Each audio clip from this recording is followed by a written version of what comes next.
মোক বহুতে সুধি থাকে যে দাদা আপুনি অলৰেডি এটা জব কৰি আছা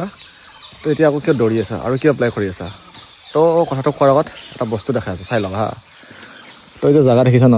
ইয়াত থাকোঁ আমি মানে মই তো দেখিছা এয়া পূৰা জংঘল হয় আৰু এই যে জংঘলখন ন এই জংঘলখনৰ পৰা মানে ওলাবা চাই আছোঁ দেখিছা এইবিলাক জংঘল ইফালে জংঘল ইফালে জংঘল ইফালে জংঘল তো মই আছোঁ বৰ্তমান চাৰিআলিত থিয় হয় মানে পইণ্টত আৰু একচুৱেলি ন ফৰেষ্টত জব কৰি না মানে ইমান সহজ নহয় চ' যিহেতু জংঘল হয় জংঘল তো সেইকাৰণে মানে পুলিচত বা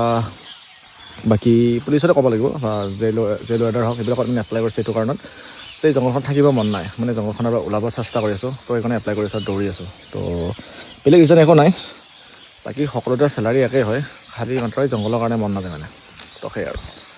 তো আছে না ইফালে জংঘল ইফালে জংঘল ইফালে জংঘল চব জংঘল জংঘল জংঘল জংঘল জংঘল জংঘল জংঘল জংঘল তো মানে জংঘলৰ পৰা ওলাম সেইকাৰণে মানে এক্সট্ৰাকৈ ট্ৰাই কৰি আছোঁ পুলিচত যাবৰ কাৰণে চ' গমেই পোৱা নাই পুলিচত হ'লে ৰাস্তা বা চিটি এনেকুৱা হ'ব মানে ফৰেষ্টত চাকৰি কৰি ইমান সহজ নহয় চ' সেইকাৰণে ফাৰ্ষ্ট বাৰে লাইক কৰক